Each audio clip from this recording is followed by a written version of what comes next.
وعلى آل سيدنا محمد كما صليت على إبراهيم وعلى آل إبراهيم إنك حميد مجيد. اللهم بارك على سيدنا محمد وعلى آل سيدنا محمد كما باركت على إبراهيم وعلى آل إبراهيم إنك حميد مجيد. وبعد، فقد قال الله تبارك وتعالى في القرآن المجيد والفرقان الحميد: أعوذ بالله من الشيطان الرجيم. وربك يخلق ما يشاء ويختار ما كان لهم الخيرة. سبحان الله وتعالى عما يشركون. وربك يعلم ما تكن صدورهم وما يعلنون. صدق الله مولانا العظيم وصدق رسوله النبي الكريم، ونحن على ذلك من الشاهدين والشاكرين، والحمد لله رب العالمين.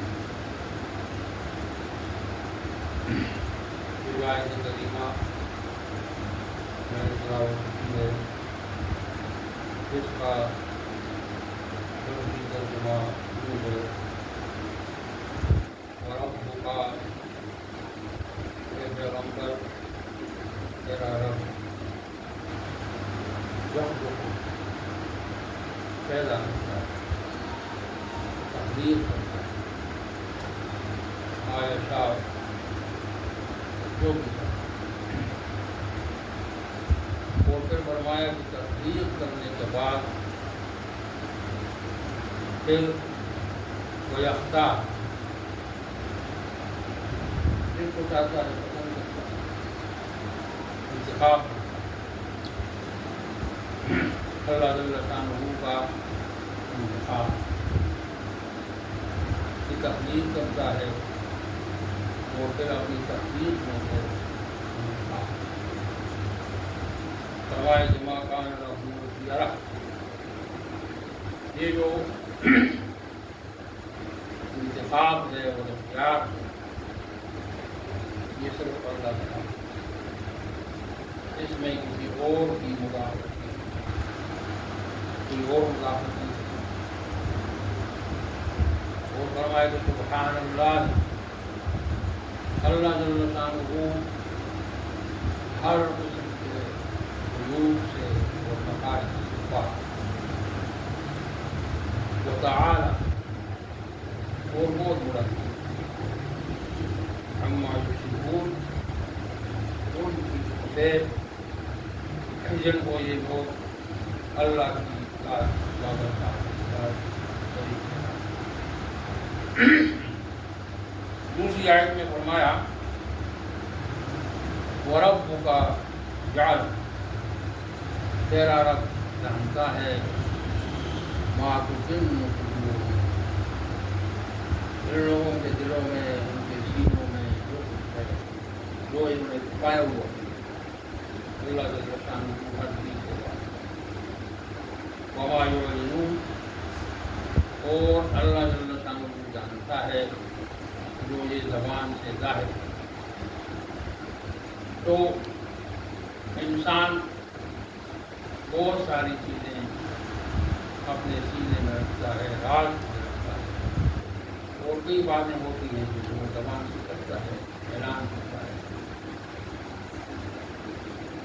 اس آیت کریمہ کا جو مفہوم ہے، علماء تفسیر نے، مترجمین نے جو اس کا ترجمہ کیا ہے، وہ کسی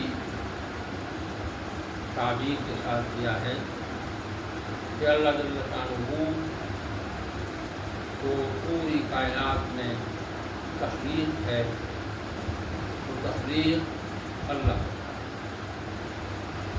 جس چیز کو وجود ملتا ہے تو یہ وجود اللہ کی طرف ہے، اور پھر جو اللہ کی موجودات، اب ظاہر ہے کہ موجودات کی شکل مختلف، ایک جو انسان ہے انسانوں کی شکل مختلف، پھر غیر مرئی مخلوق ہے اللہ جو ہماری نظروں سے اوجھل ہے، وہ بہت ہے۔ انسانوں کے بارے میں تو ہم کہتے ہیں کہ 8 ارب ہیں 9 ارب، لیکن یہ جو انسان ہیں جو ایک دوسرے کو نظر آتے ہیں، ویزیبل ہیں، تو یہ ان کے مقابلے میں اللہ کی وہ مخلوق جو غیر مرئی مخلوق ہے وہ کئی گنا ہو جائے۔ پھر اللہ کی وہ مخلوق جو پانی کے اندر ہے وہ کتنی مخلوق، پانی کے اندر جو رہنے والی مخلوق، پھر زمین کی تہ میں جو رہنے والی مخلوق ہے، فضاؤں میں جو رہنے والی مخلوق ہے، تو ہر چیز، ہر ایک وجود جب نمودار ہوتا ہے کائنات میں تو اس کی بیک پر اللہ کی قدرت ہے۔ یہ تخلیق کا جو عمل ہے تو یہ اللہ کی قدرت ہے، اللہ کی قدرت کا نتیجہ ہے، جس کی وجہ سے جو اللہ کی مخلوق ہے پیدا ہوئی۔ اب اس مخلوق میں ظاہر ہے کہ بہت بڑی مخلوق ہے، کیونکہ قرآن مجید کا جو سبجیکٹ ہے وہ انسان ہے۔ یہ جو اللہ کی کتاب ہے، اللہ کے رسول کو جو کتاب دی گئی ہے، اس کتاب کا جو بنیادی موضوع ہے وہ انسان ہے۔ اس لیے ہمارے جو علماء ہیں، مفسرین ہیں اور فقہاء ہیں، وہ جب قرآن مجید کو پڑھتے ہیں اور قرآن مجید کی آیات کا مطالعہ کرتے ہیں، ان سے استنباط کرتے ہیں، تو عام طور سے ان کا فوکس انسان ہوتا ہے۔ ٹھیک ہے، باقی مخلوق اپنی جگہ پر ان کی اہمیت کچھ ہے، وہ جو ہے ان کا اپنا سلسلہ ہے، لیکن جب ہمارے علماء قرآن مجید کی تعبیر و تفسیر کرتے ہیں آیات کی، تو وہ انسان کو کیسے نظر رکھتے ہیں، اس لیے کہ انسان قرآن مجید کا بنیادی موضوع ہے۔ تو اس آیت کریمہ کی تعبیر کرتے ہوئے، تفسیر کرتے ہوئے بھی علماء کہتے ہیں کہ یہاں جو فرمایا کہ یخلق ما یشاء ویختار، تو اس میں یہ جو انتخاب ہے یہ انسان ہے، اس سے مراد انسان، کہ اللہ جل شانہ اپنے بندوں کو پیدا کرتا ہے اور بندوں میں سے بعض ایسے بندے ہوتے ہیں جن کا انتخاب اپنے لیے انتخاب کرتے ہیں۔ یہ جو انتخاب ہے یہ بہت ایسا ایک عمل ہے اللہ تعالیٰ کا، جس کے بارے میں قرآن نے دوسری جگہ بتایا کہ اللہ یجتبی الیہ من یشاء ویہدی الیہ من ینیب۔ اللہ جل شانہ اجتباء فرماتے ہیں۔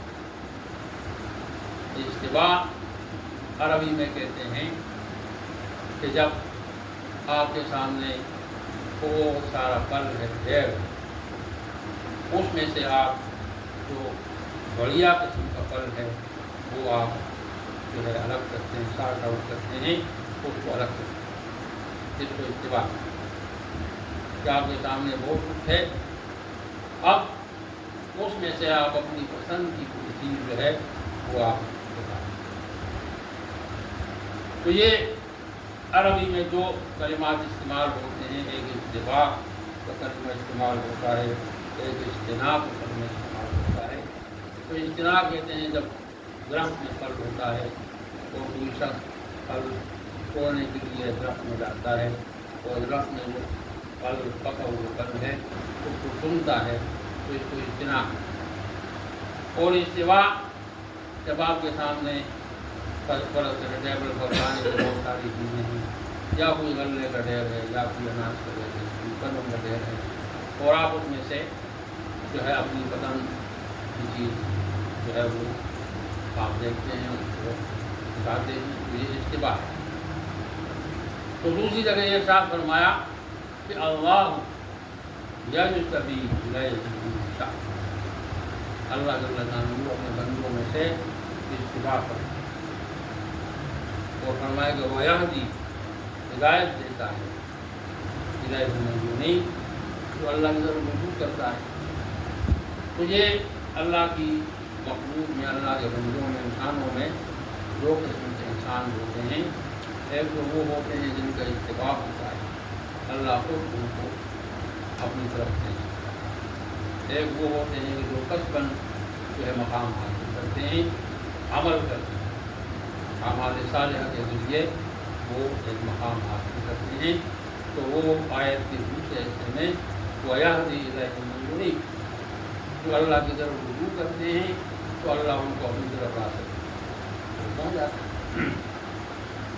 تو اس آیت کریمہ میں فرمایا کہ وَرَبُّكَ يَخْلُقُ مَا يَشَاءُ وَيَخْتَارُ، کیونکہ اس دور کی بات ہے، اس دور میں یہ اعتراض ہوتا تھا کہ یہ جو اللہ کا رسول ہے اس کو اللہ نے کیوں اس کا انتخاب کیا، اس کے انتخاب کی کوئی وجہ تو بتائیں نظر نہیں آتی۔ اس کے مقابلے میں تو رئیس ہیں، رؤساء ہیں، بڑے بڑے قبائل کے رئیس ہیں، جن کے پاس بڑی دولت ہے، بہت ہوتا ہے، بہت کچھ ہے، ان کی وضاحت بہت ہے، ان کا سب کچھ بہت ہے، تو ان کا انتخاب کیا۔ یہ جو سوال ہے، یہ اعتراض ہے، یہ گزشتہ انبیاء علیہ السلام کے بارے میں ان کی افہام بھی جو ہے یہ اعتراض کرتے رہے کہ اللہ جل شانہ نے انتخاب کرنے سے کس کا کرنا تھا، یہ کیا ہے، آپ نے نبی کے بارے میں کہا کہ کیا ہے اس کا انتخاب۔ تو آپ علیہ السلام کے بارے میں بھی اس وقت یہ بات ہوتی تھی کہ بھئی یہ تو مکہ مکرمہ میں ان کی پیدائش ہوئی ہے، اور مکہ مکرمہ میں تو بڑے بڑے قبائل بہت جو ہے عالیشان قسم کی شخصیات، اور ان کے پاس بڑی دولت ہے، ان کا بیک گراؤنڈ بہت بڑا ہے، ان کے قبائل بڑے مضبوط ہیں، ان کے دست بڑے مضبوط ہیں۔ یہ یتیم بچہ ہے، اس کا والد نہیں ہے، والد بھی بچپن میں چھوٹے تھے، انتقال کرنا تو دادا نے کو پارا دوسرا جلدی آ سکے، تو یہ تو کسی بات نہیں ہے۔ تو یہ اللہ جل شانہ اس آیت کریمہ میں جواب دیتے ہیں کہ یہ جو انتخاب ہے اور یہ اختیار ہے، تو یہ اس میں آپ کو دخل نہیں، اللہ جانتا ہے کہ کس کا انتخاب ہے۔ فرمائے کہ ماں کان لہم الخیرہ، یہ لوگ انتخاب کی بات کرتے ہیں، انتخاب پر بات کرنا یہ اس کا انتخاب نہیں، ان کو اس پر بات نہیں کرنا چاہیے، کہ اللہ کی مرضی جس کا انتخاب ہے۔ اور پھر فرمایا کہ اللہ جل شانہ جو ہے وہ ایسی ذات ہے کہ ہر قسم کے عروج سے اور ہر قسم کے نقائص سے اور ہر قسم کے خلل سے پاک۔ اللہ جل شانہ کو جو بھی فیصلہ ہے ان کی ذات بابرکات جب ہر قسم کے عروج سے پاک ہے تو ان کا جو فیصلہ ہے تو وہ بھی صاف ستھرا فیصلہ ہوتا ہے، اس میں بھی کوئی نقص نہیں ہوتا اور کوئی عیب نہیں ہوتا۔ اور پھر فرمایا کہ جو انسان ہے تو انسان کی یہ فطرت ہے کہ یہ بہت ساری باتیں جو ہے اس کے دل میں ہوتی ہیں اور اس کے سینے میں ہوتی ہیں، یہ ڈر کے ہمارے بتاتا نہیں ہے اور چھپائے رکھتا ہے۔ اللہ جل شانہ فرماتے ہیں تو وَيَعْلَمُ مَا تُبْدُونَ یہ ان کی غلط فہمی ہے۔ اللہ جل شانہ کے دینوں کے اندر جو بھی ہے اللہ اس سے واقف، اللہ کو علم ہے کہ ان کے دینوں میں کیا ہے، کیا دینوں نے چھپائے رکھا ہوا ہے اپنے سینوں میں۔ اور پھر فرمایا کہ وَمَا يُعْلِنُونَ جو یہ اعلاناً بات کرتے ہیں اور اپنی زبان سے بات کرتے ہیں، ڈکلیئر کرتے ہیں، تو اللہ جل شانہ اس سے بھی کیونکہ کرام کے یہاں جو فکر ہے اور صوفیاء کرام کا جو موقف ہے تو اس آیت کریمہ کی تعبیر وہ اس طریقے سے کرتے ہیں کہ یہ تو اللہ کا انتخاب ہے، یہ محدود انبیاء تک محدود نہیں، بلکہ یہ جو انتخاب ہے یہ تا قیامت رہے۔ اللہ کے بندے جو ہے اللہ کے اپنے بندوں میں سے انتخاب کرواتے رہتا ہے، اپنے بندوں کو اپنا قرب عطا فرماتا ہے، اپنے بندوں کو ہدایت عطا فرماتا ہے۔ تو یہ جو فرق مراتب ہے تو مولانا نے فرمایا کہ گر فرق مراتب نہ پوری دن لیے یہ فرق مراتب نہ کرنا ہے۔ کئی لوگ جو ہے وہ کہتے ہیں کہ یہ سب مراتب ہیں، سب ایک جیسے جتنے بھی ہیں سب ایک جیسے ہیں، تو صوفیاء کہتے ہیں کہ ایسا نہیں، سب ایک جیسے نہیں۔ مولانا نے مثال کے لیے سمجھایا ہے، فرماتے ہیں کہ دیکھیں آپ کے سامنے 3 بوتلیں ہیں، 4 بوتلیں ہیں، شیشے کی بوتلیں ہیں، ایک بوتل میں دودھ ہے، ایک بوتل میں شہد ہے، ایک بوتل میں پانی ہے اور ایک بوتل میں شراب ہے۔ فرمایا کہ بوتلیں پچار لیجیے۔ جب آپ بوتل کو دیکھیں تو سب صورت کے لحاظ سے وہ چاروں بوتلیں ایک جیسی ہیں، لیکن بوتل کے اندر جو کچھ ہے وہ مختلف ہے۔ جس بوتل میں شہد ہے شہد کی بوتل، اور جس بوتل میں دودھ ہے دودھ کی بوتل، اور جس بوتل میں شراب ہے وہ شراب کی۔ یہ سب بوتلیں ایک جیسی نہیں ہو سکتی، سب کی حیثیت ایک جیسے نہیں ہو سکتی۔ اس لیے جو اللہ کے بندے ہیں تو سارے بندے ایک جیسے نہیں ہیں۔